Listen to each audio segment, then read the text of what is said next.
Lonely millionaire kisses a random woman to make his ex jealous, but the next day, before we explore all the details of this incredible story, tell us where you're following us from and the time. Subscribe to the channel so you don't miss a thing, and let's embark on this journey together. Adrian Voss had learned to smile on command, but tonight, that skill was failing him miserably. The chandeliers of the Grandview Hotel ballroom cast golden shadows across his tailored tuxedo as he stood near the marble bar, nursing a glass of his own vineyard's finest Cabernet. Around him, Seattle's elite mingled in their predictable dance of small talk and strategic networking. But Adrian's attention was laser-focused on the entrance, where laughter, her laughter, had just echoed through the crowd. She's here. Through the sea of designer gowns and rented tuxedos, he spotted her immediately. Vivian Ashford, his ex-fiancée, swept into the charity gala like she owned the place. Her arm was linked with Thomas Brennan, the wine distributor who had stolen both his biggest contract and his bride-to-be 18 months ago. The same man who now whispered something in her ear that made her throw her head back in that theatrical way Adrian once found charming. Now, it just made his jaw clench. Still staring, I see. His business partner, Miles, appeared beside him with 2 fresh drinks. You know, there are exactly 47 other women in this room. Maybe try looking at one of them instead. Adrian accepted the scotch without breaking his gaze. I'm not staring. Right. And I'm not charging you double for therapy sessions disguised as business meetings. Miles followed his line of sight and winced. She's coming this way. Indeed, Vivian was gliding through the crowd with practiced grace, Thomas's hand possessively placed on her lower back. Her emerald dress, the same shade she'd worn to their first anniversary dinner, seemed chosen specifically to remind Adrian of what he'd lost. Adrian! Her voice carried that honey-sweet tone she reserved for public appearances. How wonderful to see you. You remember Thomas, of course? The handshake was firm, competitive. Thomas's smile was sharp as a blade. Great event tonight. Though I have to say the wine selection could use some diversification. The jab hit its mark, but Adrian's expression remained neutral. I'll pass that along to the committee. Vivian's laugh tinkled like breaking glass. Oh, don't mind him. Thomas is just passionate about his craft. Her fingers traced along Thomas's lapel. We both are. The subtext was clear. Look how happy I am. Look how perfectly we fit together. Look what you lost. Adrian felt his carefully constructed composure beginning to crack. The familiar tightness in his chest, the one that had plagued him since their public breakup, threatened to surface. He needed air. He needed space. His eyes caught movement across the room. A woman in a simple black dress was helping an elderly gentleman find his seat at one of the round tables. She moved with quiet efficiency, no fanfare, no audience to impress. When the old man's cane slipped, she caught it before it could fall, steadying him with gentle hands and a warm smile that reached her eyes. Something about her presence felt real, unlike everything else in this room. If you'll excuse me, Adrian heard himself saying, already moving away from Vivian's shocked expression. His feet carried him across the ballroom floor, past clusters of conversations about stock options and vacation homes, past servers balancing champagne flutes and canapes. The woman had finished helping the elderly gentleman and was now smoothing down her dress, a gesture that somehow struck him as endearingly nervous. She looked up just as he reached her. Her eyes were deep brown, framed by natural lashes and eyebrows that hadn't been sculpted by expensive beauticians. Her hair was pulled back in an elegant updo that showcased her graceful neck and the simple pearl earrings that were probably her only real jewelry in a room full of diamonds. She was beautiful in a way that didn't demand attention. It simply deserved it. "I'm sorry, do I know you?" she asked, her voice carrying a slight southern accent that sounded like home-cooked meals and front porch conversations. Adrian's mind went completely blank. Behind him he could feel Vivian's eyes boring into his back. He could sense the whispers starting, the curious glances, the smartphones probably already recording whatever was about to happen. And in that moment, standing before this woman whose name he didn't even know, Adrian Voss made the most impulsive decision of his carefully controlled life. "Not yet," he said softly, stepping closer. Then he cupped her face in his hands and kissed her. The ballroom seemed to hold its breath. Conversations stopped mid-sentence. Even the string quartet missed a note. But all Adrian could focus on was the way she tasted like vanilla and the way her lips, after the initial shock, didn't pull away. When he finally released her, her eyes were wide with surprise, her breathing shallow. She started, then stopped, her fingers unconsciously touching her lips. Adrian's heart was pounding so hard, he was certain everyone in the room could hear it. "I'm sorry, I shouldn't have—" "No," she whispered, her voice barely audible above the resumed murmur of the crowd. "You shouldn't have." She turned and walked away, leaving Adrian standing alone in the middle of the dance floor, the taste of vanilla still on his lips, and the sudden, terrifying realization that he had absolutely no idea what he'd just done. But as he watched her disappear through the ballroom doors, one thought echoed through his mind with crystal clarity. He had to find her again. What would you do if a complete stranger kissed you in front of hundreds of people just to make their ex jealous? Would you slap them, walk away, or find yourself secretly hoping they'd find you again? Tell us in the comments. Have you ever been used as someone's revenge? Or have you ever made an impulsive move like Adrian's? Isla Bennett had replayed that kiss exactly 43 times since opening her eyes at 5:30 a.m. She knew because she'd been counting, hoping that reaching some arbitrary number would make the memory fade into the background noise of her morning routine. It hadn't worked. Every time she closed her eyes to rinse the shampoo from her hair, she could still feel the warmth of his hands on her face. Every sip of her coffee brought back the taste of expensive wine on his lips. Ridiculous, she told herself, lacing up her worn sneakers in the cramped entryway of her studio apartment.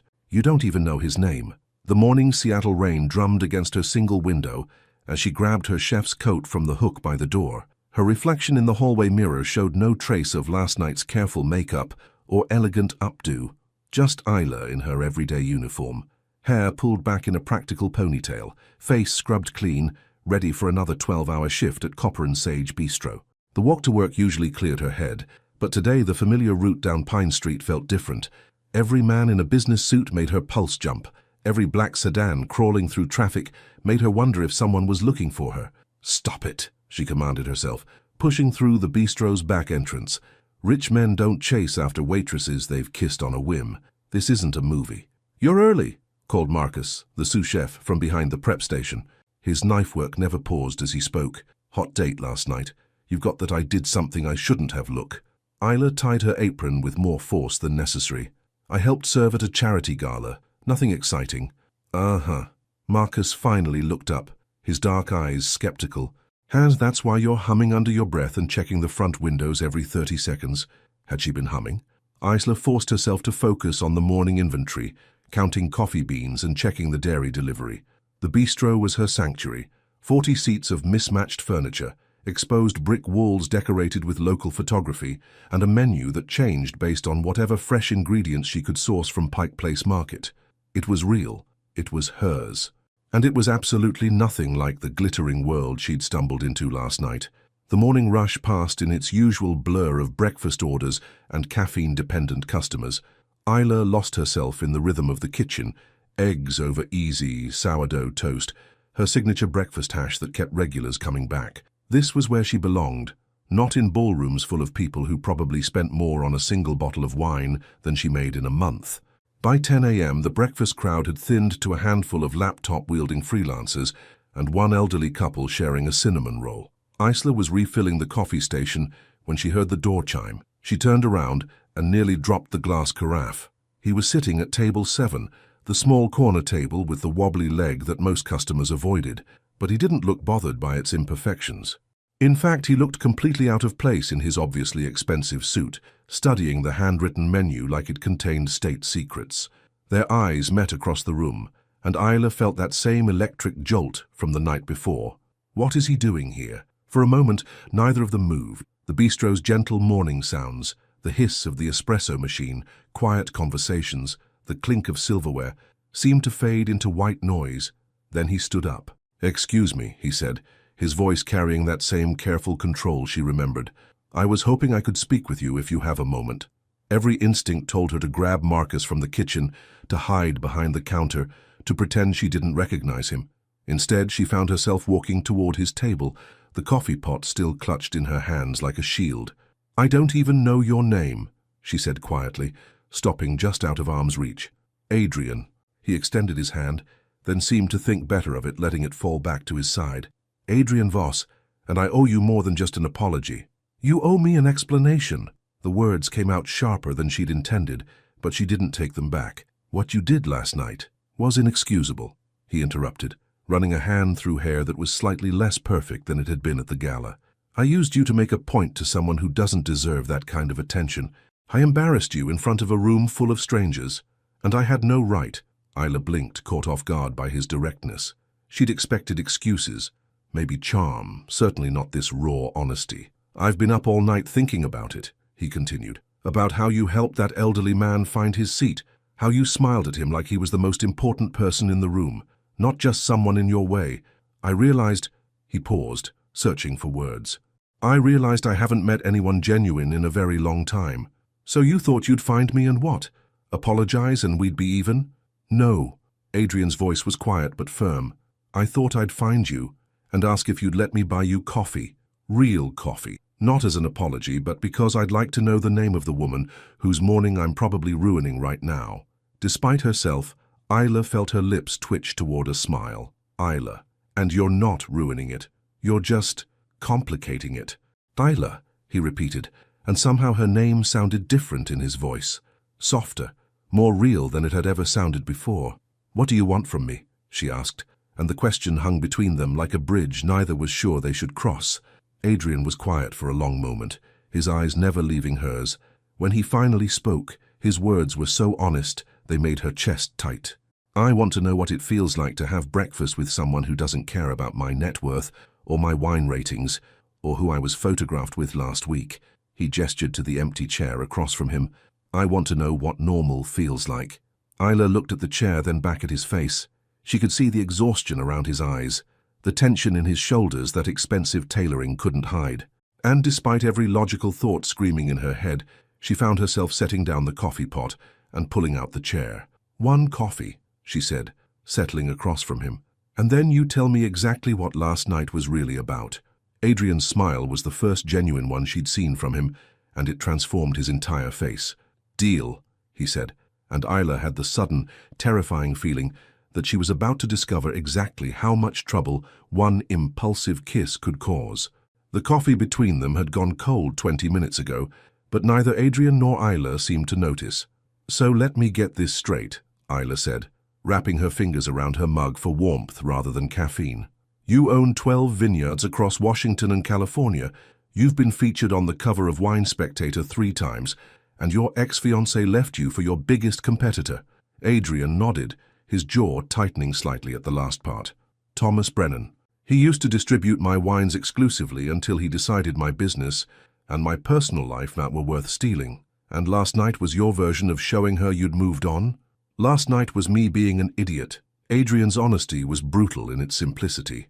"I saw her laughing, touching his arm, wearing that dress that used to be my favorite, and suddenly I was 17 again, watching the popular kids at school and feeling like I'd never be good enough." Isla studied his face, noting the way his fingers drummed silently against the table, a nervous habit that seemed completely at odds with his polished exterior. "You don't strike me as someone who was ever not good enough for anything."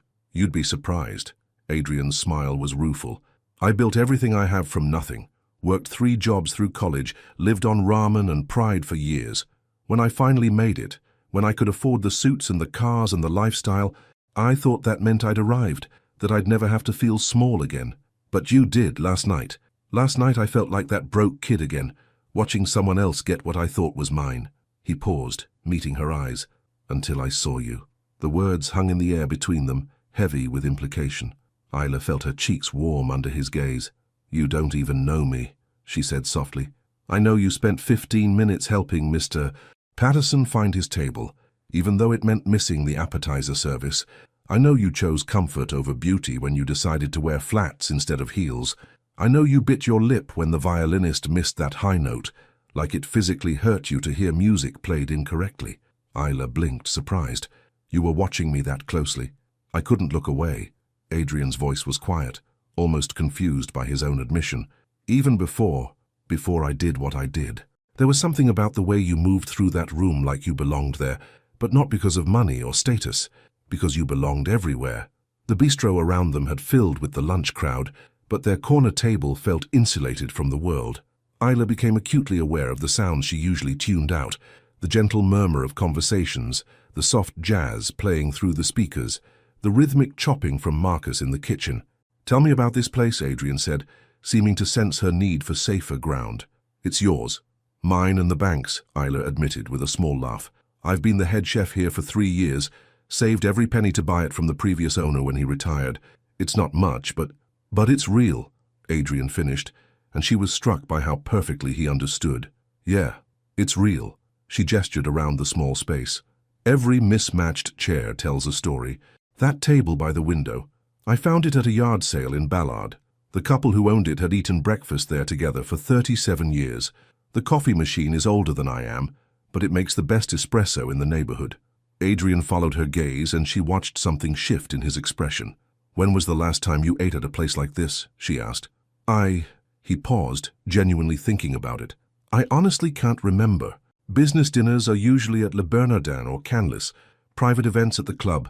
I haven't sat in a restaurant where I could hear the chef humming in the kitchen in years." As if on cue, Marcus's off-key rendition of an old R&B song drifted from the kitchen, making Isla smile. "That's Marcus. He only hums when he's making his signature mac and cheese. It's not on the menu, but he makes it for regulars who've had a bad day." "How does he know when someone's had a bad day?" "He just knows. He's got this sixth sense about people." Isla paused, tilting her head. "Actually, he made a double batch this morning. I thought it was because Mrs. Chen from table 12 looked tired, but now I'm wondering if he somehow sensed you were coming. Is that his way of telling me I look like I need comfort food? His way of telling me you do."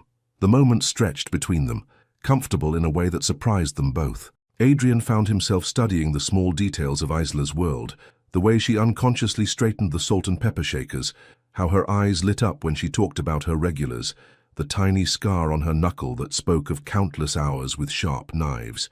"I should probably get back to work," Isla said eventually, though she made no move to stand. "Of course. I've already taken up too much of your time." "Adrian." His name felt strange on her lips, but right somehow. "Why did you really come here today?" He was quiet for a long moment, his fingers finally stilling on the table. When he looked up, his eyes held a vulnerability that made her chest tight. "Because I haven't been able to stop thinking about you. Not just the kiss, though believe me, I haven't stopped thinking about that either, but the way you looked at me afterward, like you could see right through all the expensive clothes and practiced charm to whatever was underneath." "And what's underneath?" "I don't know," he admitted. "I've been playing a part for so long I'm not sure I remember who I was before I put on the costume, but when you looked at me last night, for just a moment, I felt like maybe that person was still in there somewhere." Isla's heart did something complicated in her chest. She'd dated men before, nice men, safe men, men who fit perfectly into her world. But none of them had ever looked at her like she held the answer to a question they'd been afraid to ask. "This is crazy," she said quietly. "Completely insane," Adrian agreed. "You're probably going to break my heart. You'll probably save my life." The words slipped out before he could stop them, raw and honest and terrifying in their truth. Isla stared at him, seeing past the expensive suit to the man underneath, the one who was just as scared as she was, just as uncertain about what they were walking into. "One more coffee," she heard herself saying. "Tomorrow morning, 7 a.m. before the breakfast rush." Adrian's smile was slow and genuine. "It's a date. It's coffee," she corrected, but she was smiling too. "Right, coffee." As he stood to leave, Adrian paused at the door, looking back at her across the small bistro. "Isla? Yeah? Thank you for giving me a chance to be better than the man I was last night." And as the door closed behind him, Isla realized she was in far more trouble than one impulsive kiss could account for. Isla had changed her shirt 3 times before settling on the simple blue button-down that brought out her eyes, then immediately questioned why she cared what brought out her eyes for a casual coffee meeting. "It's just coffee," she reminded herself for the 100th time, unlocking the bistro's front door at 6:45 a.m. with a man who probably thinks casual means wearing a tie that costs more than your rent. The morning Seattle mist clung to the windows as she went through her opening routine, starting the espresso machine, checking the pastry delivery from the bakery down the street, arranging the day's fresh flowers in mason jars. Everything felt normal except for the nervous flutter in her stomach that had kept her awake half the night. At exactly 7 o'clock, she heard the soft chime of the door. Adrian stepped inside, and Isla had to bite back a smile. Gone was the expensive suit from yesterday. Instead, he wore dark jeans that actually looked like he'd owned them for more than 5 minutes, a simple grey sweater, and, most surprisingly, scuffed leather boots that had clearly seen some actual wear. "You look," she started, then stopped, not sure how to finish the sentence. "Different?" Adrian suggested, running a hand through his hair. "I raided my closet for anything that didn't come with a dry cleaning receipt. Found these jeans in the back. I think I bought them for a vineyard tour about 5 years ago and never wore them again. They suit you." And they did. The casual clothes stripped away some of the armor he'd been wearing, made him look younger, more approachable, more real. "Coffee?" Isla offered, already reaching for 2 mugs. "Please, and whatever you're having for breakfast, I want to try something from your world." 20 minutes later, they sat across from each other again, this time sharing a plate of Marcus's famous breakfast hash and thick slices of sourdough toast slathered with local honey butter. Adrian ate with the focused attention of someone discovering a new language, pausing between bites to really taste the food. "This is incredible," he said, pointing his fork at the hash. "What's in it?" "Secrets in the seasoning," Isla replied, pleased by his genuine appreciation. "Marcus won't even tell me the exact blend. Says it's his grandmother's recipe from Louisiana, passed down through 3 generations of stubborn women who refuse to write it down. Smart women. Some things are worth protecting." Adrian took another bite, then looked up at her. "Like this place. How long have you wanted to own a restaurant?" "Since I was 12 and my mum taught me to make biscuits from scratch." Isla's voice softened with memory. "She worked 3 jobs to keep us afloat after my dad left, but Sunday mornings were sacred. She'd wake me up early and we'd bake together before church. She used to say that feeding people was the closest thing to magic she'd ever found." "Where is she now?" "Cancer took her 6 years ago." The words still came out carefully, like she was handling something fragile. "She never got to see me buy this place, but I like to think she'd be proud." Adrian reached across the table without thinking, covering her hand with his. "She would be. Anyone can see how much love you put into this place." The touch was simple, comfort offered without calculation, but it sent warmth up Isla's arm and straight to her chest. She looked down at their joined hands, his pale against her darker skin, both bearing the small scars that came from working with your hands. "What about you?" she asked, not pulling away. "When did you fall in love with wine?" "College job at a restaurant in Portland. The sommelier there took pity on this broke kid who was clearly out of his depth, serving $100 bottles to people who knew more about wine than I knew about anything." Adrian's thumb traced unconsciously across her knuckles. "He started teaching me during slow shifts. How to read terroir in a glass, why some vintages sang while others fell flat. I was hooked. From server to owner. That's quite a leap. Took 15 years and more failures than I care to count.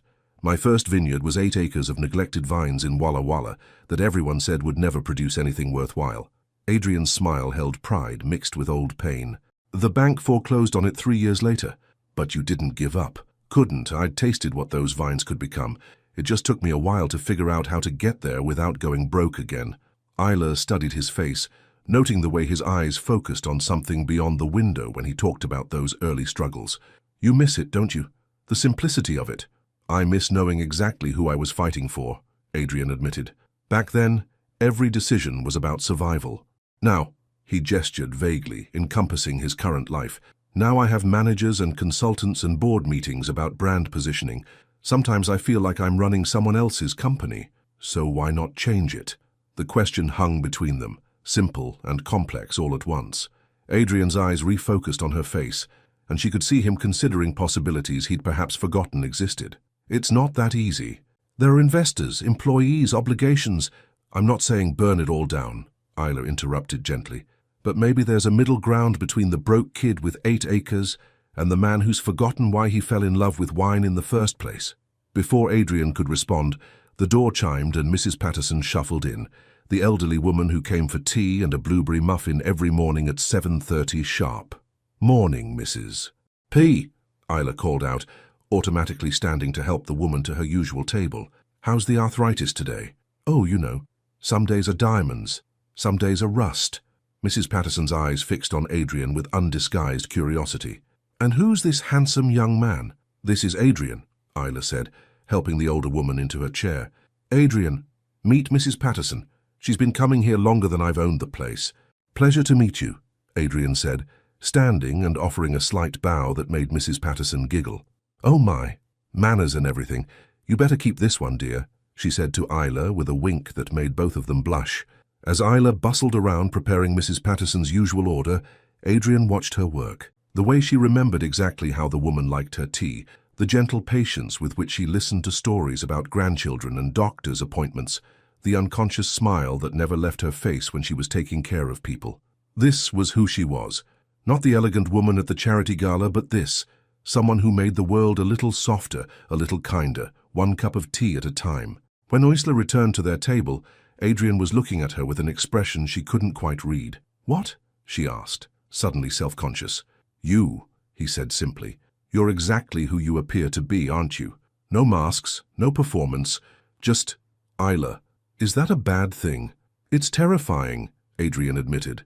"And wonderful, and I have absolutely no idea what to do with someone like you."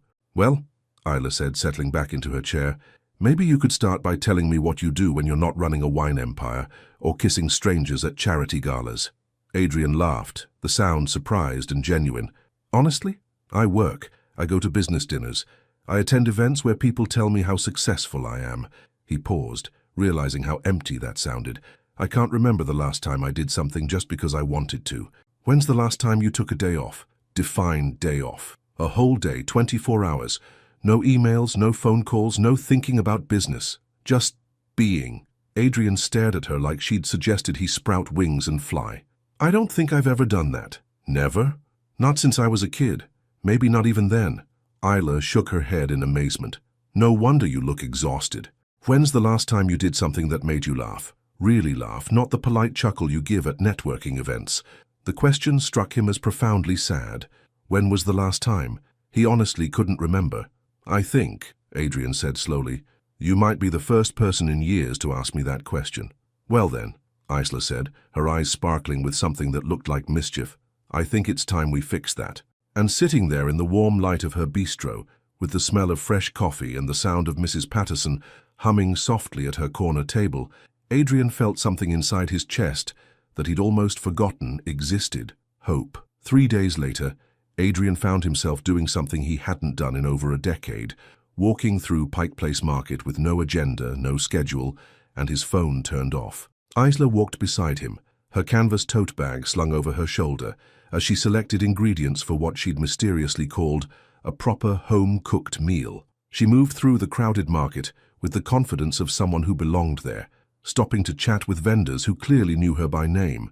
"Try this," she said, appearing at his elbow with a small paper cup filled with honey, so golden it seemed to capture sunlight. Adrian tasted it and felt his eyebrows rise. "That's incredible." "What kind?" "Wildflower honey from the San Juan Islands. Mrs. Kowalski's bees have been producing it for 30 years. Isla gestured toward an elderly woman whose stand was covered in mason jars of varying amber hues. "She says the secret is letting the bees choose their own flowers instead of forcing them into monoculture." "Smart bees," Adrian murmured, watching Isla purchase 2 jars with the easy familiarity of a regular customer. "Smart beekeeper," Isla corrected.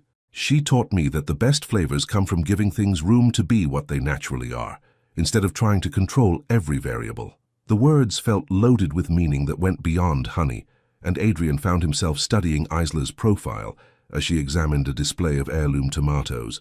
Was she talking about bees or about him? "Mr. Voss?" The voice cut through the market noise like a blade. Adrian turned to see Miles approaching through the crowd, his business partner's face tight with the expression that usually meant crisis management. "Miles," Adrian's stomach dropped. "What are you doing here?" "Looking for you.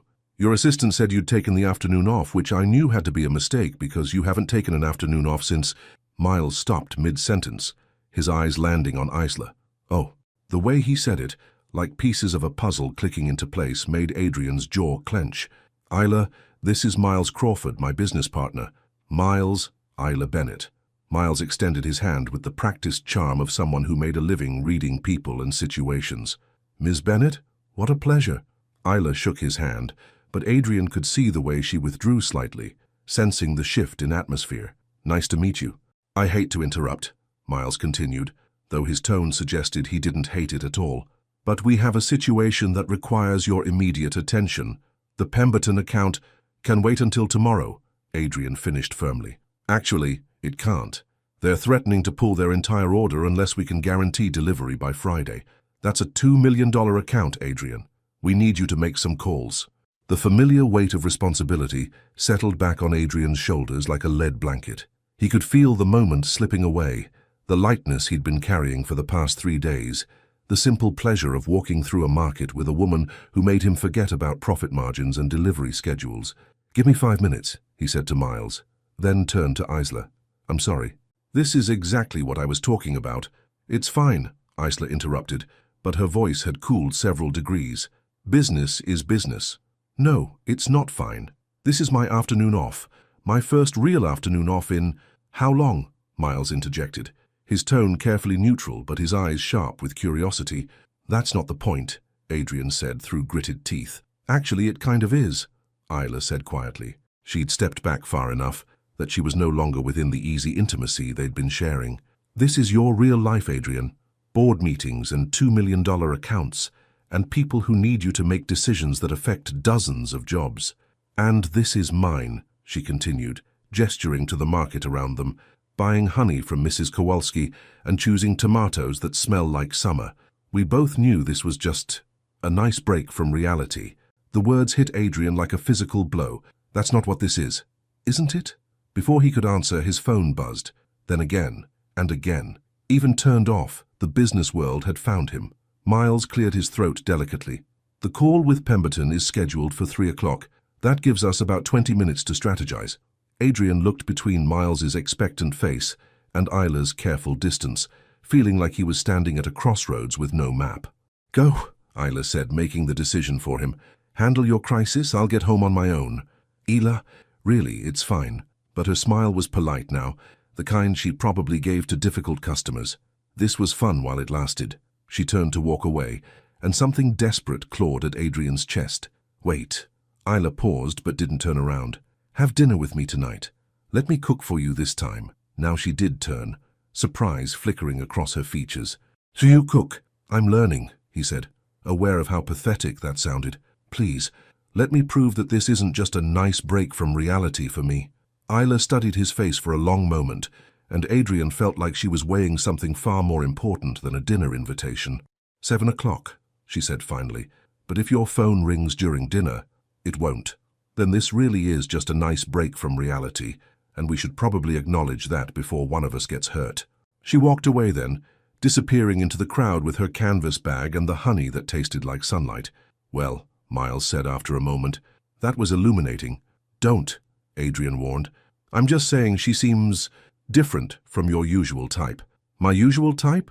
Women who understand that billion-dollar companies require a certain level of commitment. Women who don't expect you to turn off your phone and play house in farmers markets." Adrian's hands clenched into fists. "Is that what you think I was doing, playing house? Weren't you?" Miles's tone was gentle but pointed. "Adrian, you've worked 15-hour days for the past 5 years. You've built something incredible, something that employs over 200 people and supports dozens of family farms. And now you're ready to throw that away for a woman you met 4 days ago." "I'm not throwing anything away. I'm trying to find some balance. Balance is a luxury we can't afford right now." "The Pemberton account will get handled," Adrian interrupted, "but not right now. Right now, I'm going to the grocery store to buy ingredients for dinner, and then I'm going home to figure out how to cook something that doesn't come from a restaurant or a catering company." Miles stared at him like he'd announced plans to join the circus. "You're serious? Dead serious? What about the call with Pemberton?" Adrian pulled out his phone and handed it to Miles. "You handle it. You know the account as well as I do." "Adrian, one night, Miles. I'm asking for one night to be a normal person who cooks dinner for a woman he's falling for. Can you give me that?" The admission slipped out before he could stop it, hanging in the air between them like a confession. Miles looked at the phone in his hand, then back at Adrian's face. After a moment, his expression softened slightly. "She really got to you, didn't she?" "Yeah," Adrian said quietly. "She really did," Miles sighed, pocketing the phone. "One night. But if this goes sideways with Pemberton, it won't. And if it does, we'll figure it out tomorrow." As Adrian walked away, heading toward the grocery store with absolutely no idea how to cook anything more complicated than scrambled eggs, he felt something he hadn't experienced in years. He felt like the outcome of something actually mattered more than the bottom line, and that terrified him almost as much as it thrilled him. Adrian's kitchen looked like a war zone, Flour dusted every surface, including his hair. 3 different recipe printouts lay scattered across the granite countertop, splattered with what he hoped was olive oil, but might have been something worse. The smoke alarm had gone off twice, and he'd managed to burn water, which he hadn't even known was possible until today. At 6:47 p.m., 13 minutes before Isla was supposed to arrive, he stood surveying the carnage and seriously considered ordering takeout from the French restaurant down the street. No, he told himself firmly. You promised her homemade. You can figure this out. The pasta was edible. The sauce was a mystery that oscillated between too salty and completely bland with no middle ground.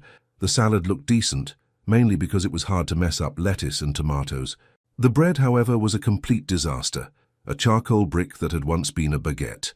The doorbell rang at exactly 7 o'clock. Adrian took a deep breath, wiped his hands on a dish towel that was somehow dirtier than his hands, and opened the door.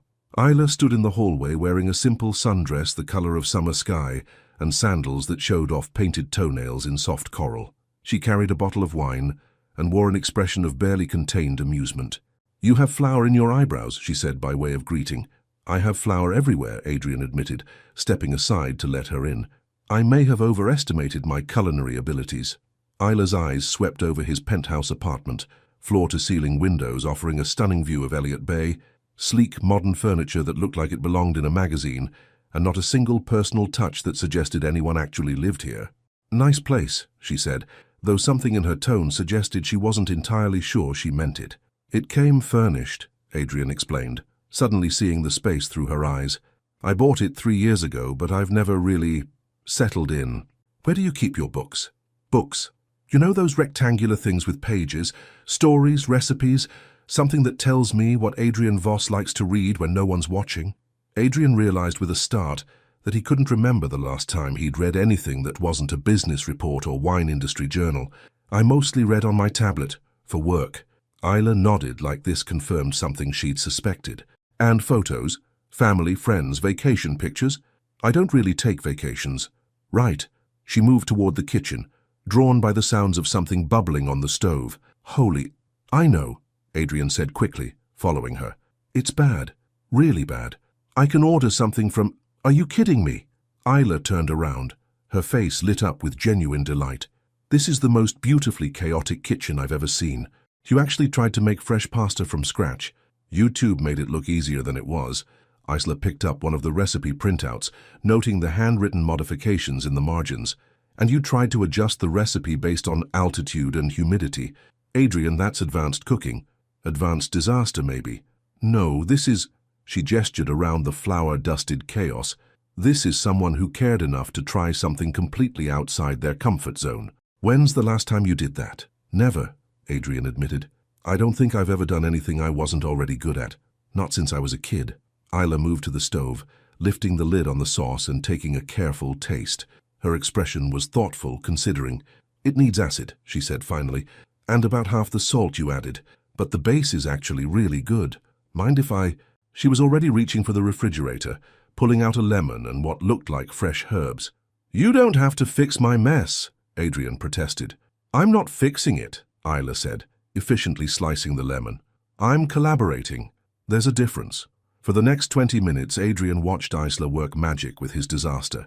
She moved through his sterile kitchen like she belonged there, talking him through each adjustment, letting him be her sous chef in his own home. Taste this, she said, holding out a spoon of the transformed sauce.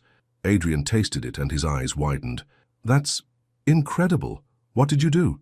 Lemon juice to brighten it, fresh basil to complement the tomatoes, and a tiny bit of sugar to balance the acidity, and I drained half the salt water from the pasta pot. They sat down to eat at his dining room table, which Adrian realized he'd never actually used for dining. The pasta was perfectly al dente, the sauce bright and flavorful, and the salad fresh and simple. This is really good, Adrian said, surprised. It is, Isla agreed. We make a good team. The words hung between them, loaded with meaning that went beyond dinner preparation. Tell me something, Isla said, twirling pasta around her fork. When you were a kid, before you became a business empire, what did you want to be when you grew up? Adrian paused, his fork halfway to his mouth. You're going to laugh. Try me. A park ranger. The admission came out quietly, like a secret he'd been keeping even from himself. I wanted to live in the mountains, take care of the forests, teach kids about wildlife. I had this fantasy about a cabin by a lake where I'd write reports about bear migration patterns, and nobody would ever ask me about quarterly projections. Isla's smile was soft, understanding. What happened to that dream? Reality. My mom got sick my senior year of high school. Bills piled up. Park rangers don't make enough money to handle medical emergencies or keep families afloat. Adrian's voice grew quiet. I learned that dreams are luxuries you can't afford when people depend on you. And now? Who depends on you now? 200 employees, dozens of partner farms, investors, customers. Adrian rattled off the list like he'd memorized it. The usual suspects. But who depends on Adrian the person, not Adrian the CEO? The question stopped him cold. He sat there, fork suspended in midair, realizing he couldn't name a single person. He started, then stopped. I don't know. Isla reached across the table and covered his hand with hers. That's the saddest thing I've ever heard. Before Adrian could respond, his phone rang. The sound pierced the quiet intimacy they'd built, harsh and insistent. He glanced at the screen. Miles. Don't answer it, Isla said quietly. It might be important. It's always important. Her voice was gentle but firm. The question is whether it's more important than this moment, right here, right now. Adrian stared at the phone, feeling the weight of 15 years of conditioning pulling him toward it. Every instinct screamed at him to answer, to handle whatever crisis required his immediate attention. The phone stopped ringing, then, immediately, started again.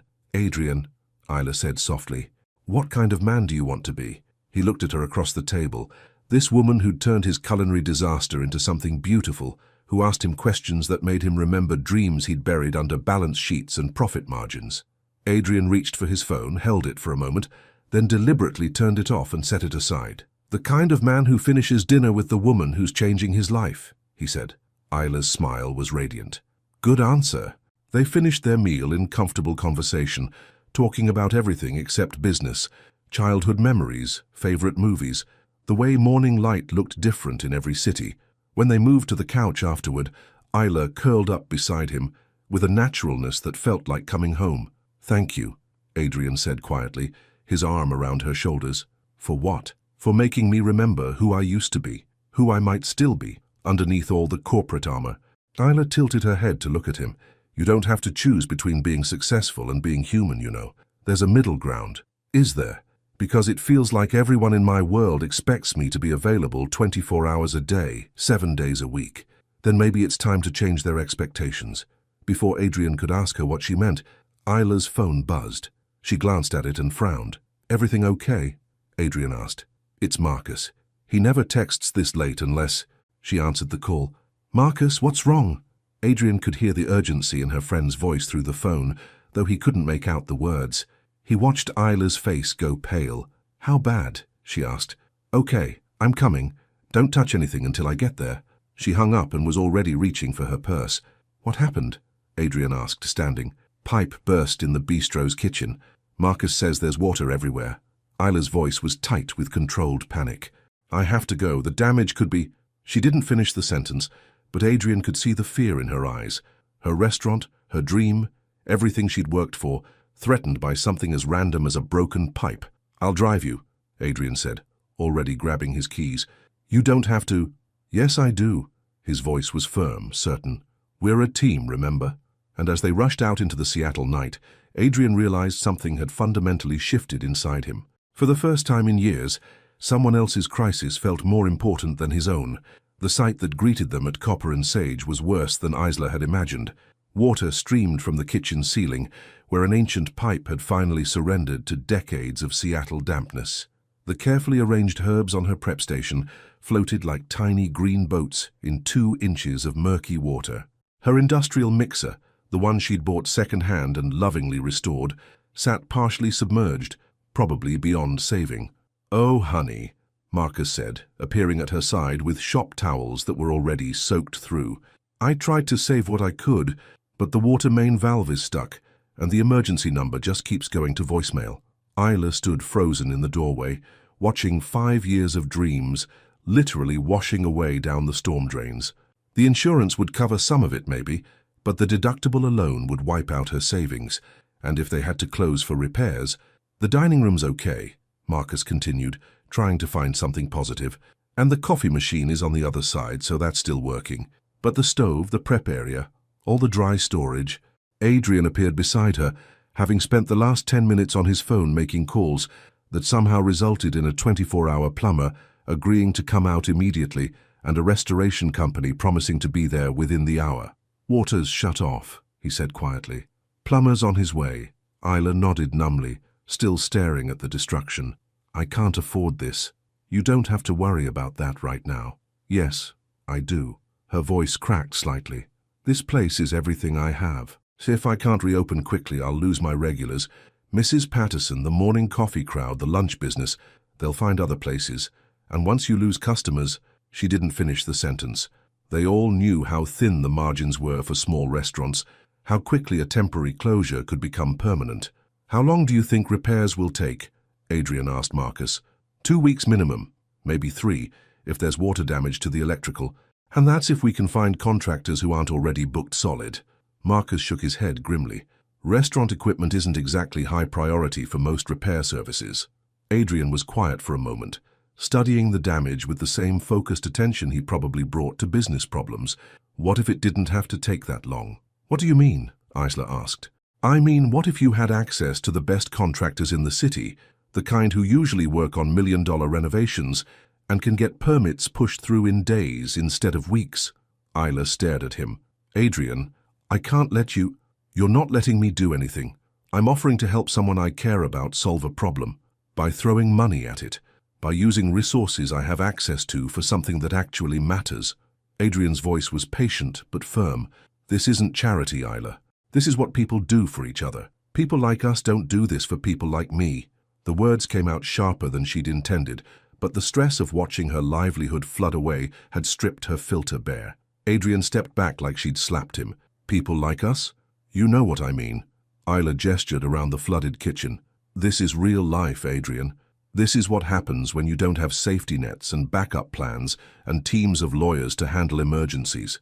You can't just write a check and make it go away." "I'm not trying to make it go away. I'm trying to help you fix it." "Why?" The question came out raw, desperate. "Why do you care what happens to some random restaurant owner you met a week ago?" Marcus cleared his throat uncomfortably. "Maybe I should give you two some privacy." "No, stay," Isla said. "This concerns you too. If we can't reopen, you're out of a job." "Isla," Adrian said quietly, "you're not some random restaurant owner to me." "Then what am I?" "Your latest project. The interesting hobby you picked up to feel better about your empty penthouse and your 70-hour work weeks." Each word hit its target, and Adrian felt something cold settle in his chest. "Is that really what you think this is?" "I don't know what to think anymore." Isla's voice broke slightly. "A week ago, you were a stranger who kissed me to make someone else jealous. Now you're trying to solve my problems with your credit card, and I can't tell if this is real or if I'm just the latest way for you to prove to yourself that you're a good person. You think I'm trying to buy you? I think you're used to fixing things with money, and I think you can't handle the idea that some problems don't have easy solutions." Adrian was quiet for a long moment, processing her words. When he spoke again, his voice was carefully controlled. "You're right," he said. "I am used to fixing things with money. It's been my default setting for so long that I forgot other people might see it differently." He paused, looking around the flooded kitchen. "But you're wrong about one thing. I'm not doing this to prove I'm a good person. I'm doing it because the thought of you losing something you love makes me physically sick." Isla felt tears threatening at the edges of her vision. "Adrian, I fell in love with you, Isla. Somewhere between that first coffee and tonight's disaster of a dinner, I fell completely, terrifyingly in love with you. And yes, I want to help fix this mess because I have the means to do it. But if you need me to step back and let you handle it alone to prove that this thing between us is real, then that's what I'll do." The admission hung in the air between them, raw and honest and impossible to take back. Marcus whistled softly under his breath. "Well, damn." "But," Adrian continued, "I need you to know something. This isn't about the money. This isn't about proving anything to anyone. This is about not wanting to watch someone I love lose everything because of a stupid pipe when I have the power to help." Isla wiped her eyes with the back of her hand, leaving a streak of kitchen grime across her cheek. "You love me?" "Terrifyingly, completely, inconveniently, yes." A laugh bubbled up from somewhere deep in her chest, part hysteria and part wonder. Inconveniently. My business partner thinks I've lost my mind. I turned off my phone during dinner. I learned to make pasta from scratch. For you. Adrian's smile was rueful. If that's not inconvenient love, I don't know what is. He's got a point, Marcus interjected. Man learns to cook for a woman, that's serious business. Despite everything, the flooding, the uncertainty, the fear, Isla found herself smiling. It was terrible pasta. It was amazing pasta, Adrian corrected. After you fixed it. We fixed it, Isla corrected. Together. Together, Adrian agreed. Which is what I'm hoping we can do with this too. Isla looked around the destroyed kitchen, then back at Adrian's face. She could see the uncertainty there, the fear that he'd pushed too hard too fast, that he'd misread what was growing between them. Okay, she said quietly. Okay? Okay. We fix this together, but I pay you back eventually. Every penny. Isla, every penny, she repeated firmly. That's non-negotiable. Adrian studied her face, seeing the steel beneath the tears, the pride that wouldn't bend even in crisis. Deal. Marcus clapped his hands together. Great. Now that we've got the romantic declarations out of the way, can we maybe do something about the fact that it's still raining inside my workplace? As if summoned by his words, 2 trucks pulled up outside. The emergency plumber and the restoration team that Adrian had somehow materialized from thin air. How did you even know who to call? Isla asked as uniformed workers began filing into the bistro with equipment and tools. I've renovated 3 restaurant spaces for the winery events. You learn which contractors can actually deliver under pressure. Over the next 4 hours, Isla watched Adrian transform from the uncertain man who'd burned bread to someone who coordinated emergency repairs with the efficiency of a general commanding troops. He spoke the contractor's language, knew which permits would be needed, understood load-bearing walls and electrical codes and drainage systems. This was Adrian in his element, solving problems, managing crises, turning chaos into organized action. But every few minutes he'd check in with her, not to take over but to make sure she agreed with the decisions being made about her space. It was her bistro, her dream, her choice. He was just providing the means to save it. By 3 a.m. the water was gone, the damaged equipment had been catalogued, and a timeline for repairs had been established. 5 days, the contractor promised. Maybe 4 if the electrical inspection went smoothly. 5 days, Isla repeated, sitting on the front steps of her bistro with Adrian beside her. I can handle 5 days. We can handle 5 days, Adrian corrected gently. Isla leaned against his shoulder, suddenly exhausted. I'm sorry for what I said earlier. About you trying to buy me. You weren't entirely wrong. I do try to solve problems with money. It's the only tool I've used for so long that I forgot there were others. What are the other tools? Adrian was quiet for a moment, considering. Time, attention, actually listening to what someone needs instead of assuming I know. He paused. Learning to make terrible pasta because it matters to someone you love. Isla tilted her head to look at him. You really love me. Is that so hard to believe? A little, she admitted. A week ago you were kissing me to make your ex-fiancé jealous.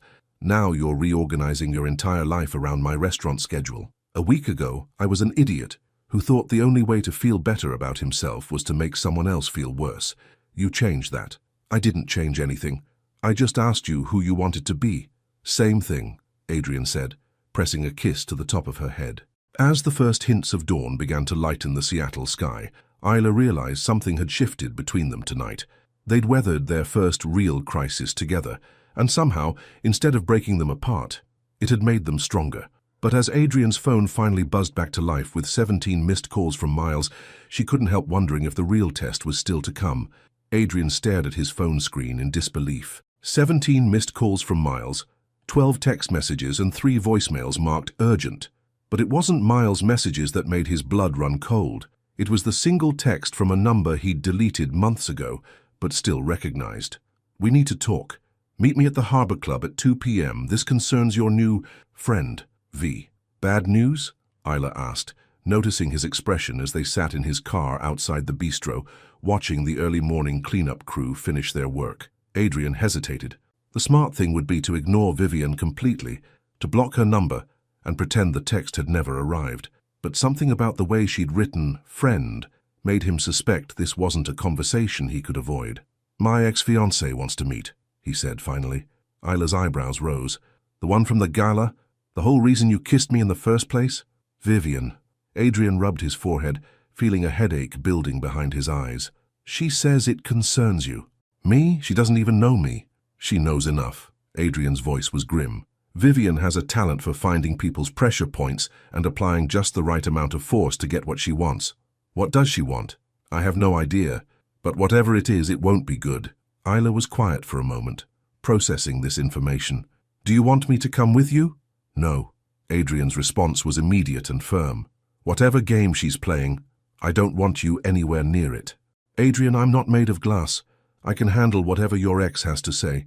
It's not about what you can handle, it's about what she's capable of. Adrian turned to face Isla fully. Vivian doesn't just break things, she destroys them. And she's very, very good at finding exactly the right words to make people doubt everything they thought they knew about themselves. Sounds like you're speaking from experience. 3 years of it. Adrian's jaw tightened. She has a PhD in making people feel small. 2 hours later, Adrian walked into the Harbor Club feeling like he was stepping into a trap. The exclusive restaurant overlooked Elliott Bay, its floor-to-ceiling windows offering a view that normally commanded his attention. Today he barely noticed the sparkling water or the distant Olympic mountains. Vivian was already seated at their old table, the corner booth where they'd celebrated closing their first major distribution deal, where she'd said yes to his proposal, where she'd told him 6 months later that she was leaving him for Thomas. She looked exactly the same, perfectly styled blonde hair, designer suit that probably cost more than most people's rent, and that smile that had once made him feel like the luckiest man alive, and later made him feel like the biggest fool. Adrian. She stood to greet him with air kisses that didn't quite touch his cheeks. You look different. Vivian. He remained standing, not trusting himself to settle into the casual intimacy of shared seating. What do you want? Straight to business. I've missed that about you. She gestured to the chair across from her. Please sit. This conversation requires a certain level of privacy. Against his better judgment, Adrian sat. The waiter appeared immediately, the kind of seamless service that came from recognizing faces worth 6-figure wine bills. The usual? The waiter asked Adrian. Just coffee, Adrian replied, not wanting to give Vivian the satisfaction of thinking this was a social call.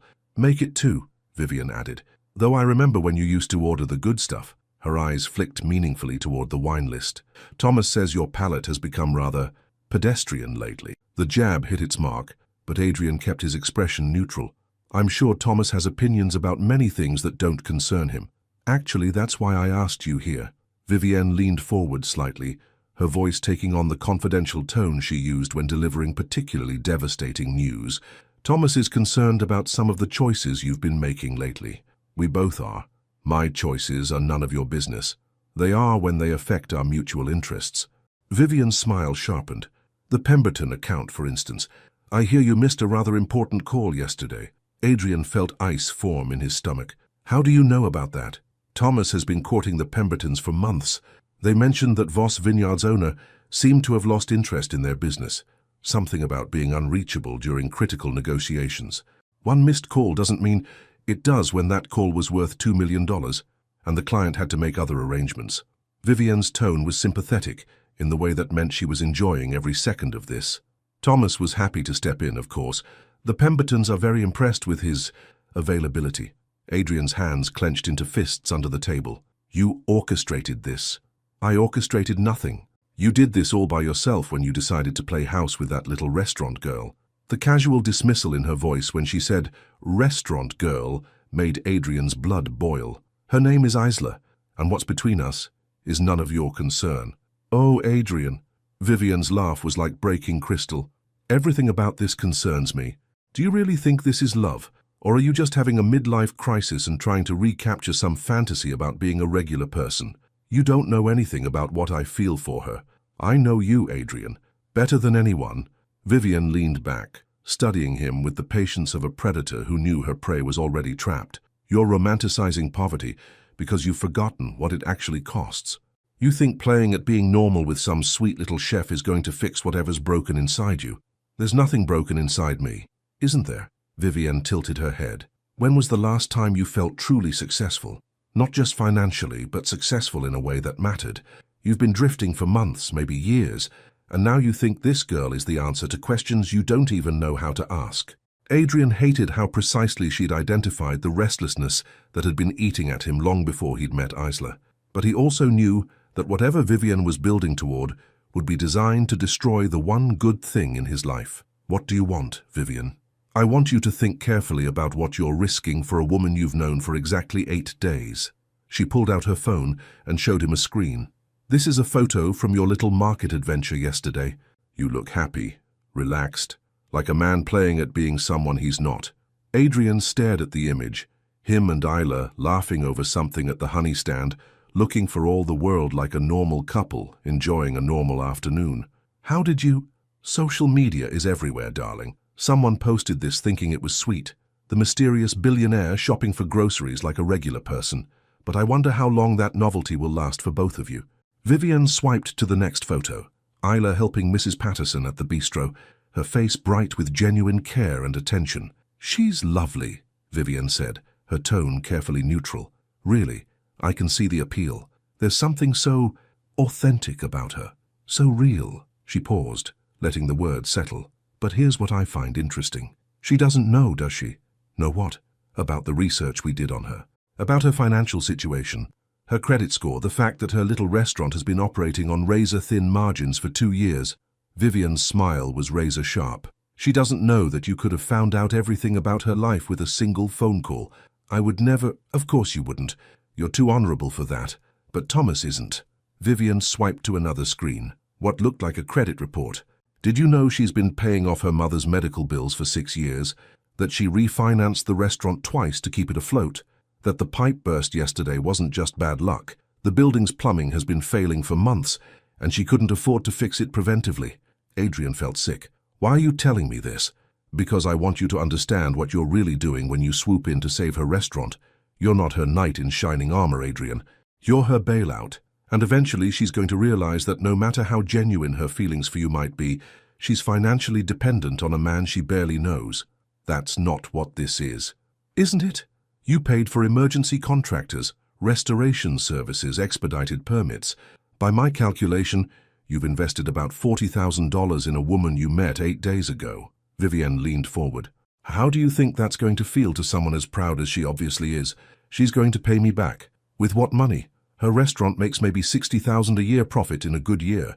That's not enough to pay you back and keep her business running. Vivian's voice was gentle now, almost kind. You've created a situation where she'll either have to accept being your kept woman or destroy herself trying to maintain her independence. Adrian felt the world shifting beneath him, all the certainty he'd felt just hours ago crumbling like sand. Here's what's going to happen, Vivian continued. Eventually, the novelty of playing house will wear off for both of you.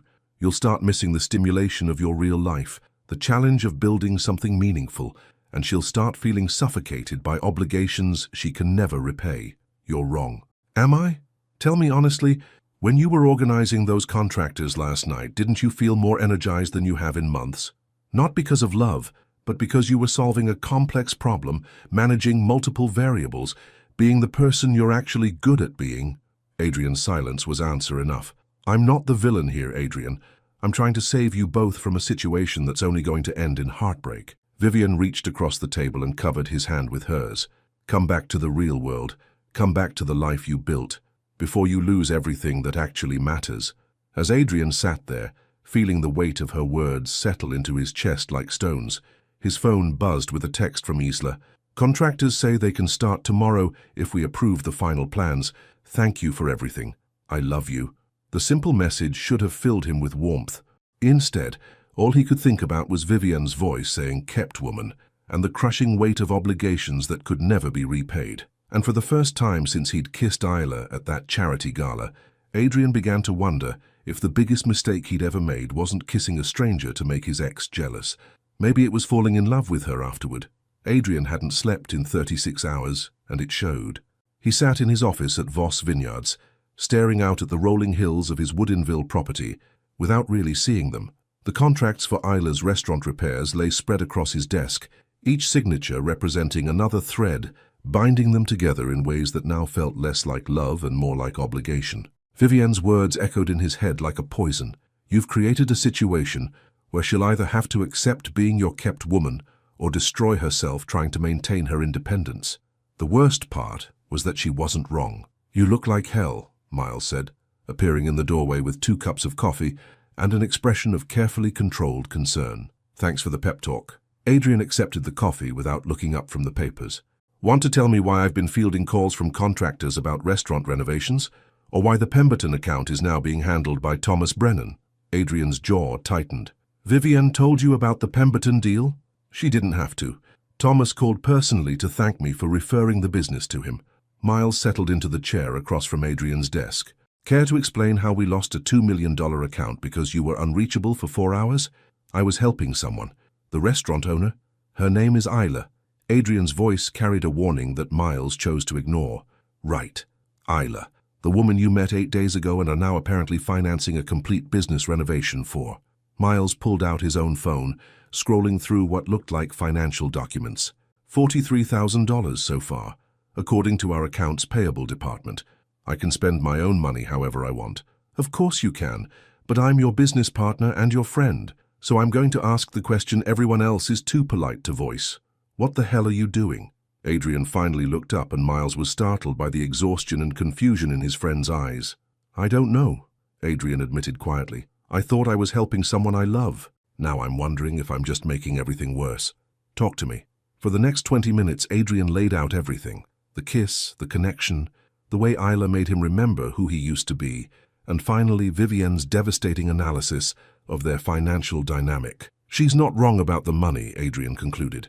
"Even if Isla pays me back eventually, it'll take years, and every day until then, she'll know that her independence is an illusion." Miles was quiet for a long moment, considering.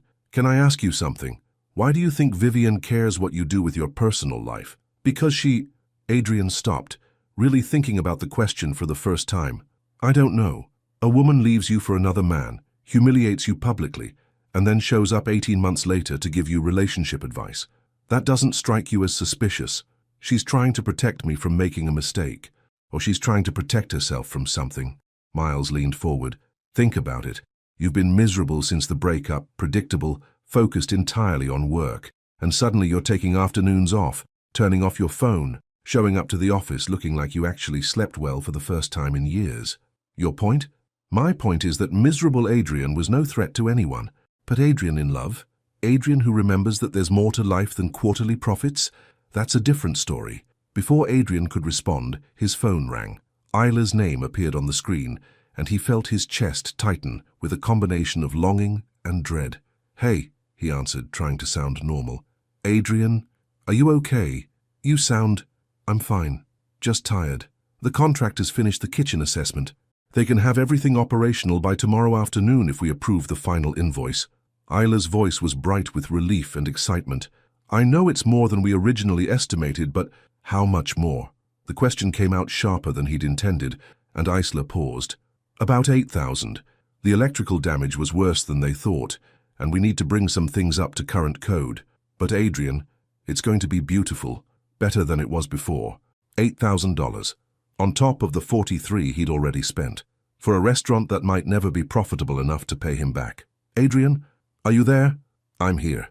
He rubbed his forehead, feeling the headache that had been building for days finally reach a crescendo. "Isla, we need to talk." "Okay, when? I could come by your office or—" "Tonight. Come to my apartment tonight." There was something in his tone that made her pause again. "Is everything okay? We just need to talk." After he hung up, Miles studied his friend's face with growing concern. "You're going to break up with her. I'm going to be honest with her about what this really is." "Which is?" "A mistake." The word felt like swallowing glass. "A beautiful, terrible mistake that's going to hurt us both if I don't end it now." Miles shook his head. "You're letting Vivian win. I'm preventing a disaster." "No, you're creating one." Miles stood up, his voice sharp with frustration. "In the 3 years I've known you, I've never seen you as happy as you were the other morning when you came in talking about learning to cook pasta. And now you're going to throw that away because your manipulative ex-fiancé convinced you that love has to be financially balanced to be real. It's not that simple." "It's exactly that simple. Do you love her?" "Yes." "Does she love you?" "She thinks she does." "Stop." Miles's voice was firm. "Does she love you? Not what you think she should feel, not what Vivian says she feels. Does Isla Bennett love Adrian Voss?" Adrian was quiet for a long moment, remembering the way Isla had looked at him when he declared his love in her flooded kitchen, the absolute certainty in her eyes when she'd said they could fix it together. "Yes," he whispered. "Then everything else is just logistics." That evening, Isla arrived at Adrian's apartment with a bottle of wine and a smile that dimmed the moment she saw his face. "You look terrible," she said, setting the wine aside to study him with concern. "When's the last time you slept?" "Isla, sit down, please." The formality in his voice sent ice through her veins, but she perched on the edge of his couch, hands folded in her lap like she was preparing for bad news. "I need to tell you something," Adrian began, and then stopped, looking anywhere but at her face. "You're scaring me. I know about your mother's medical bills. I know about the restaurant's financial situation. I know you've been struggling for years." Isla blinked, confusion replacing fear. "How do you know that? Someone had you investigated." "You had me investigated?" Her voice was very quiet, very controlled. "No. God, no. Someone else did, and they told me about it because they wanted me to understand." Adrian ran his hands through his hair. "They wanted me to understand that by helping you, I was putting you in an impossible position." "Who is they?" "Vivian." Isla was very still for a moment. "Your ex-fiancé had me investigated." "Yes. And then told you that you were—" "What?" "Buying me, making you financially dependent in a way that would eventually destroy what we have." Isla stood up slowly, walking to the window that overlooked the city. When she spoke again, her voice was calm in a way that terrified him. "And you believed her." "I believed the math. $43,000, Isla, soon to be 51. You make 60,000 a year profit in a good year. Even if you pay me back, it'll take you—" "Stop." She turned around, and Adrian was shocked to see that she was smiling. Not a happy smile, but the kind of smile people wore when something they'd feared was finally confirmed. "You actually sat down and calculated how long it would take me to pay you back. I was trying to understand. You were trying to put a price tag on what's between us." Her laugh was sharp, bitter. "How much is love worth, Adrian? What's the exchange rate on falling asleep in your arms? What do I owe you for the way you make me feel like the most important person in the world? That's not what I meant, isn't it?" Isla moved toward him, and Adrian saw something in her eyes he'd never seen before. Disappointment so deep it looked like grief. "You want to know what the worst part is? It's not that your ex-fiancé had me investigated. It's not even that she knows things about my life that I haven't told you yet. Then what? It's that you listened to her. It's that when someone who broke your heart told you that what we have isn't real, you believed her instead of believing in us." Adrian felt something cracking inside his chest. "I'm trying to protect you. From what? From being loved by someone who has the means to help when I need it? From being with someone who would rather solve my problems than let me struggle alone? From being trapped by obligations you can never repay? I never asked you to solve my problems, Adrian. You chose to, and now you're making me feel guilty for accepting help that you offered freely."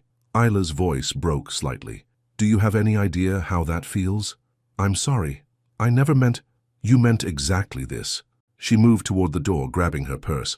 "You meant to find a reason to walk away before this got too real, before you had to choose between your old life and whatever this was becoming.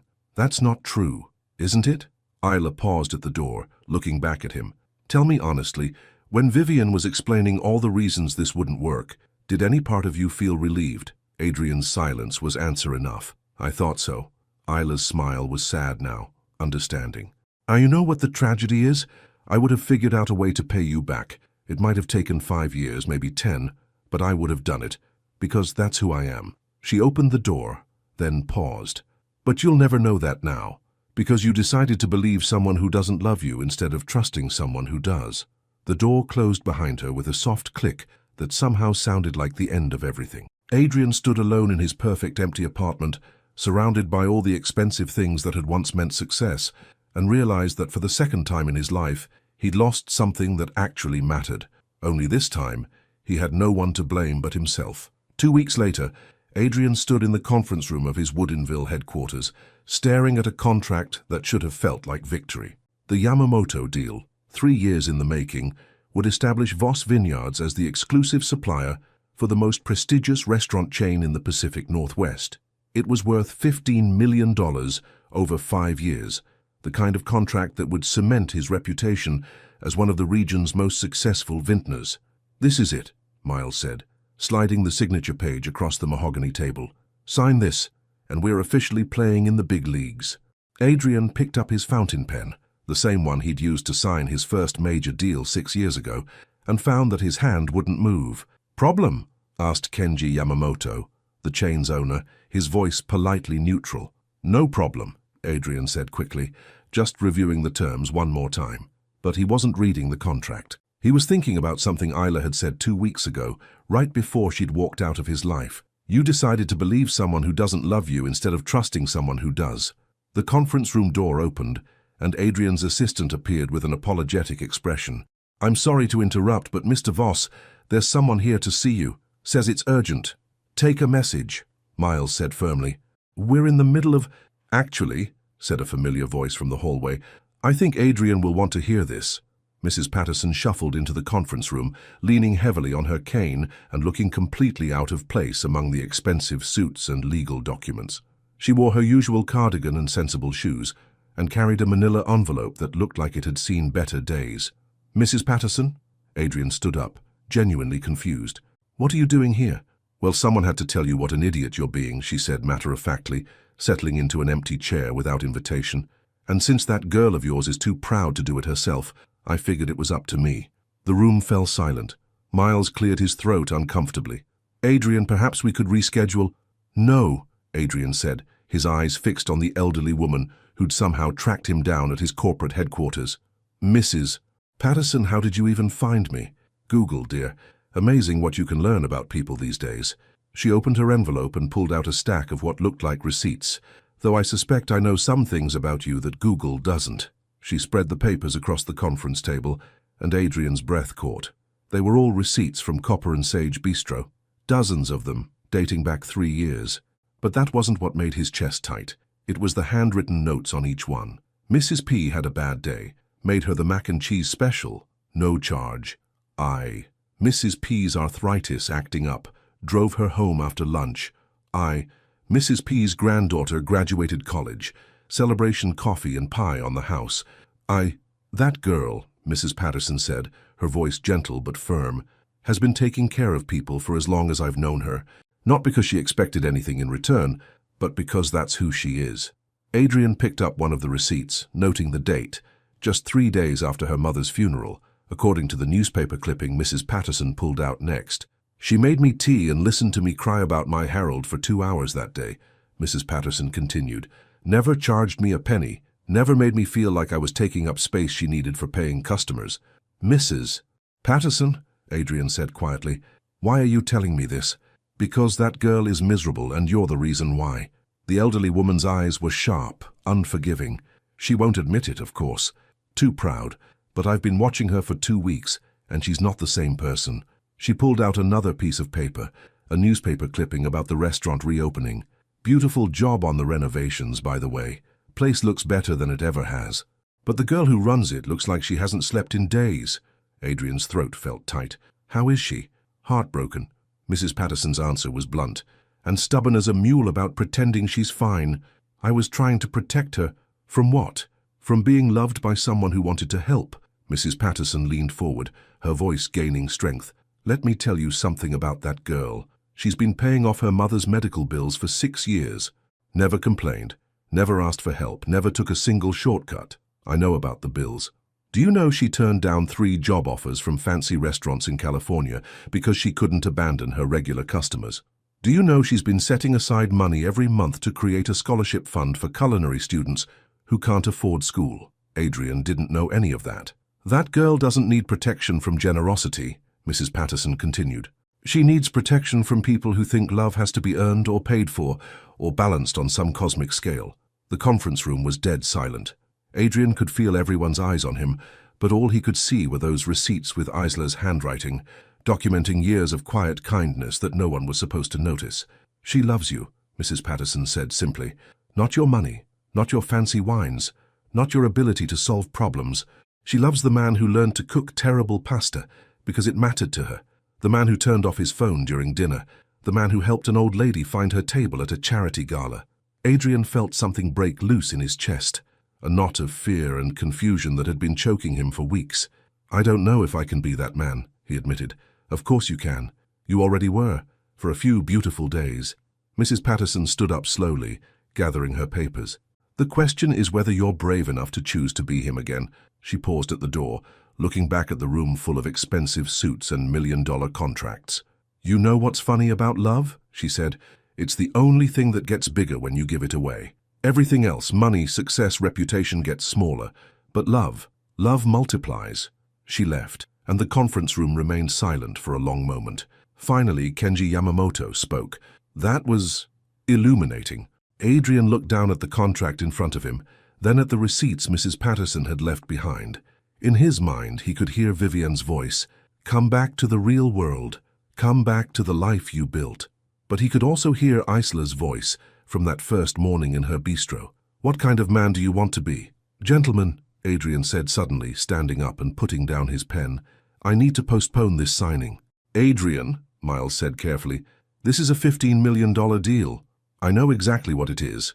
Adrian looked around the table at the confused faces. And I know exactly what I'm about to walk away from. But there's something more important I need to do.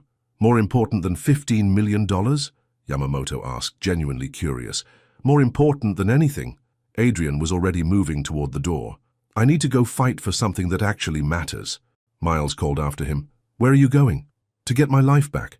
20 minutes later, Adrian stood outside Copper and Sage Bistro, staring through the window at Isla as she worked behind the counter. She looked exactly as Mrs. Patterson had described, beautiful but tired, going through the motions of her day without the joy that usually lit her from within. The lunch rush was ending, and the restaurant was nearly empty except for Marcus in the kitchen and one customer reading a newspaper at the corner table. Adrian took a deep breath and walked inside. The door chime announced his arrival, and Isla looked up from the cash register she was cleaning. For a moment their eyes met across the space, and Adrian saw a flash of something, hope, maybe, or longing, before her expression went carefully neutral. We're about to close for the afternoon, she said, her voice professionally polite. I'm not here for food. Adrian walked slowly toward the counter, his heart pounding so hard he was sure she could hear it. I'm here to tell you that you were right about everything. Isla's hands stilled on the register. Adrian, you were right that I felt relieved when Vivian gave me reasons to walk away. You were right that I chose to believe someone who doesn't love me instead of trusting someone who does. Adrian stopped directly in front of her, separated only by the counter that suddenly felt like an ocean. And you were right that I'm an idiot. I never called you an idiot. You should have, because only an idiot would throw away the best thing that ever happened to him because he was too scared to trust it. Isla's eyes were bright with unshed tears. What are you saying? I'm saying I love you.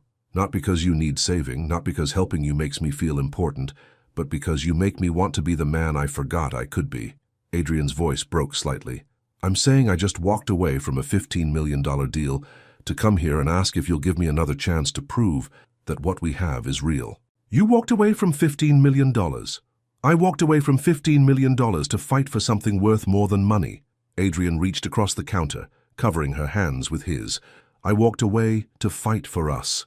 Isla stared at him, tears finally spilling over.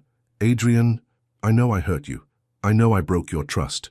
But if you'll let me, I want to spend the rest of my life proving that you were right to believe in us when I was too afraid to. For a long moment, the only sound in the bistro was the gentle hum of the coffee machine and the distant clatter of Marcus cleaning up in the kitchen. Then Isla smiled, the real smile, the one that had made Adrian fall in love with her in the first place.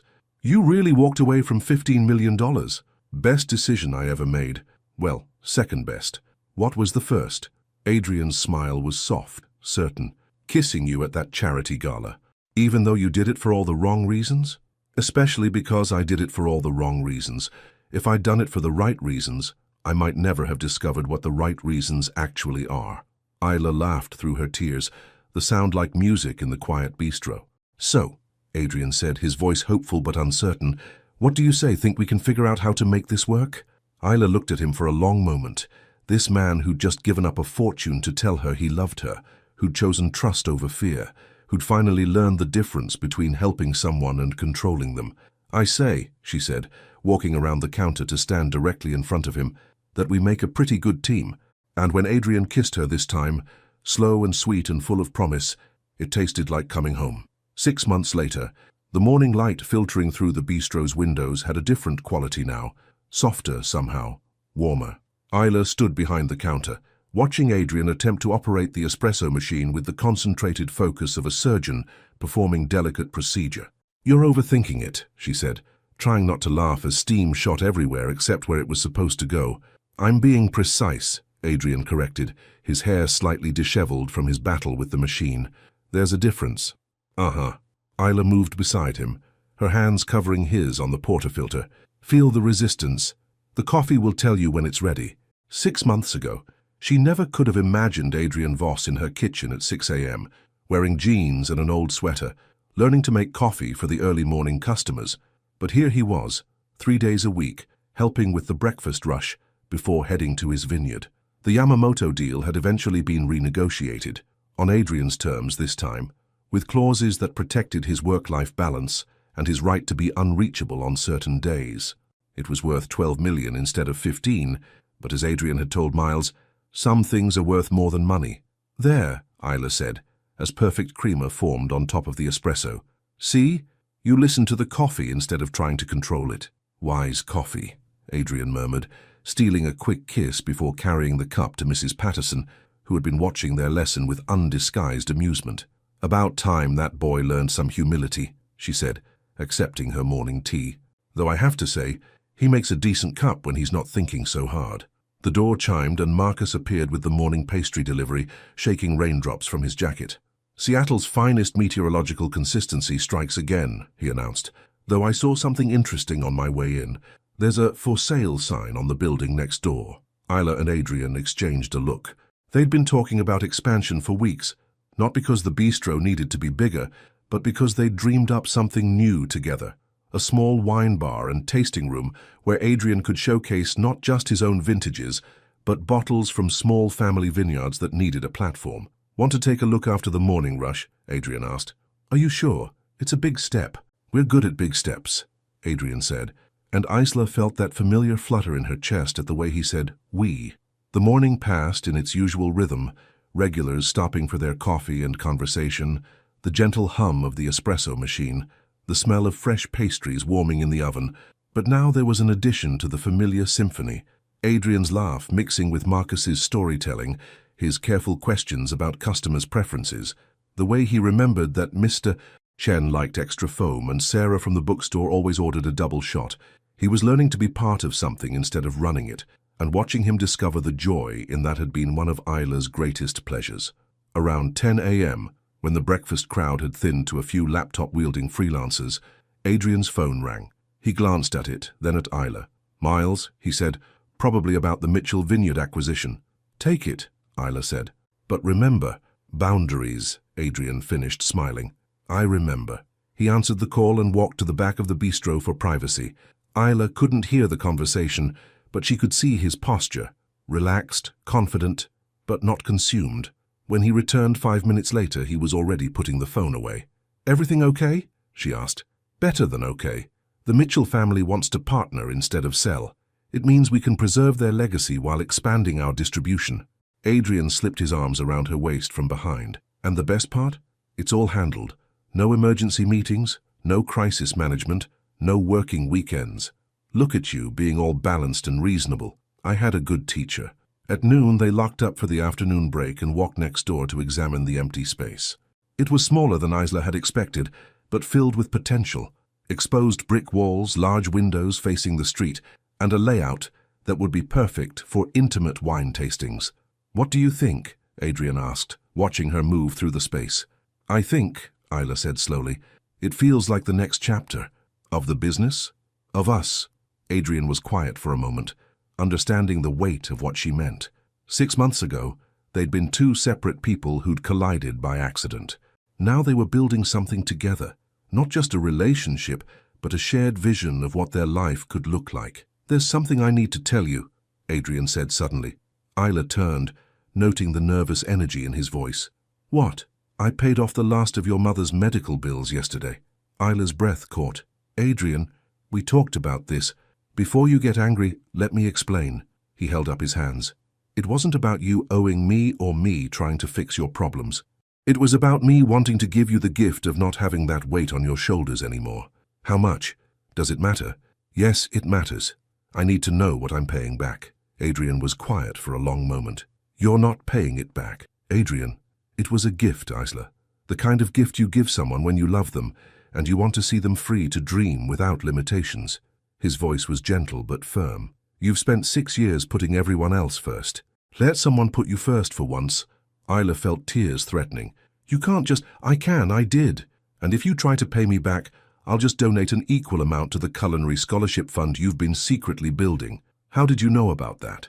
"Mrs. Patterson may have mentioned it." Adrian's smile was soft. "Along with about 50 other things you do for people that you think no one notices." Isla stared at him. This man who'd learned to love her without trying to change her, who'd figured out the difference between helping and controlling. "Thank you," she whispered. "Thank you for teaching me what it means to be part of something bigger than myself." They stood there in the empty space that would become their shared dream, holding each other as afternoon light streamed through the windows. Outside, Seattle continued its daily rhythm, rain and coffee, and the gentle bustle of people living their lives. But inside their future wine bar, time felt suspended, full of possibility and promise. "Adrian," Isla said after a while, "I love you. Not because you paid off my debts or because you're helping me expand the business. I love you because you make me want to dream bigger than I ever thought possible. Even when I'm terrible at making espresso? Especially when you're terrible at making espresso." Adrian laughed, the sound echoing off the brick walls.